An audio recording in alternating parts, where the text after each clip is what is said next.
Hello दोस्तों, हमारे YouTube channel पे आप लोगों का स्वागत है। मैं हूं कमलकांत और अभी हम बात करेंगे बीपीएससी के संदर्भ में और ख़ास करके अभी शिक्षक बहाली के संदर्भ में बात करेंगे, क्योंकि अभी जो मामला है वो काफ़ी संवेदनशील है और ख़ास करके उन छात्रों के लिए जो NOIS से जो है कहीं ना कहीं डिप्लोमा कोर्स किए थे, उनके लिए जो बुरी खबर है सुप्रीम कोर्ट की तरफ से जो आई है और आदेश जो आया है उसके अनुसार अब वो जो है 1 से 5 में जो है शिक्षक बनने के पात्र नहीं होंगे।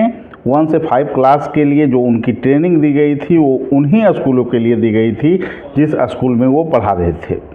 इससे यह स्पष्ट होता है कि वो प्रतियोगिता परीक्षा में भाग नहीं ले सकते हैं और इसके बाद जो स्थितियां बनी है वो काफ़ी गंभीर स्थिति बन गई है बिहार में, क्योंकि इसमें 6 फेज और 7 फेज में जो बहाली ली गई है उसमें NOIS के छात्रों को भी फॉर्म भरने का मौका दिया गया था। उनकी भी नियुक्ति हुई। पटना हाईकोर्ट में मामला चला और पटना हाईकोर्ट ने इस मामले में NOIS के जो है पक्ष में फैसला सुना दिया था।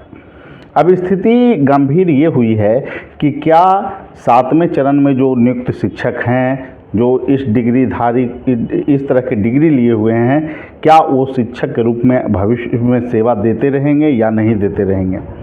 बहुत सारे लोगों का कॉल इस संदर्भ में आया है कि सर इस पे क्या स्थितियां हो सकती है। तो देखिए, कोर्ट का जो फैसला है, सुप्रीम कोर्ट का फैसला, उसके बाद जो स्थितियां हैं उसके अनुसार मुझे नहीं लगता कि वो भविष्य में शिक्षक बने रहेंगे, क्योंकि जो बीएड को बाहर किया गया था वो भी परीक्षा की प्रक्रिया के संदर्भ में कहा गया कि प्रक्रिया में शामिल हो सकते हैं, लेकिन सुप्रीम कोर्ट का जो निर्णय होगा उसके अनुसार स्थितियां देखी जाएगी और वही कमोबेश स्थितियां NOIS की जो डिग्री लिए हुए DLED धारी छात्र थे उनके लिए थी। तो 7वां चरण से तो उन लोगों को हटना लगभग तय माना जा रहा है। हालांकि ये कहाँ तक सही है या नहीं है इस संदर्भ में हम बात नहीं करेंगे, क्योंकि ये मामला जो है कोर्ट के द्वारा फैसला सुनाया गया है और कोर्ट के द्वारा बीएड धारी छात्रों के संदर्भ में भी फैसला पहले सुनाया गया था और क्या वस्तु स्थिति है इसके बारे में आप लोग सभी लोग जानते हैं। अब देखिए अगले चरण पर क्या इसका प्रभाव पड़ेगा, क्योंकि बहुत सारे बच्चे जो हैं 6 to 8 में भी फॉर्म भरे हैं और 1 से 5 में, तो यहाँ पे तो तय है कि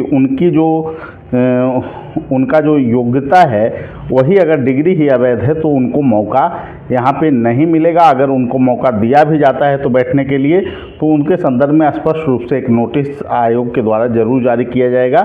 तो इसीलिए अभी यहाँ समस्या ये है कि NOIS से जो डिग्री लिए हैं वो छात्र अब काफ़ी परेशान हैं, क्योंकि सुप्रीम कोर्ट अगर फैसला दी है तो उसको आपको रिव्यू के लिए सुप्रीम कोर्ट आप जा सकते हैं, लेकिन राहत मिलेगा या नहीं मिलेगा इसके संदर्भ में कहना मुश्किल है। तत्काल जो फैसला आया है सुप्रीम कोर्ट की तरफ से तो उसमें यही चीज़ें हैं कि अभी प्राथमिक से NOIS डिग्री जो मान्य बताई जा रही थी वो बिल्कुल ही अब जो है कि अमान्य हो चुकी है। KVS से भी उनको जो है हटाए जाने का आदेश आ गया है, मतलब KVS में भी जो जिनका रिजल्ट आया है उन पर भी तलवार लटक गई है। ठीक है दोस्तों, यह एक बहुत बड़ी जो है कि दुखद खबर हो सकती है, खास करके NOIS वाले छात्रों के लिए। हालांकि जो सुप्रीम कोर्ट का आदेश है उसके खिलाफ जो है किसी को बोलने का अधिकार नहीं है। आप लोग फिर से रिव्यू के लिए जा सकते हैं, लेकिन अभी जो स्थितियां हैं उसके अनुसार NOIS वाले छात्रों के लिए, खास करके बिहार में जो सेकेंड फेज की जो नियुक्ति हुई थी 60,000 में, कहा जा रहा है कि लगभग 50 से 60% छात्र वैसे हैं जो कहीं ना कहीं NOIS के थ्रू डिग्री लिए थे। चूँकि यह 18 महीना का कोर्स था, इस आधार पर सुप्रीम कोर्ट ने इस डिग्री को ही अनवैलिड कर दिया है। ठीक है, सभी लोगों को धन्यवाद। फिर अगले वीडियो में मिलेंगे। Thank you.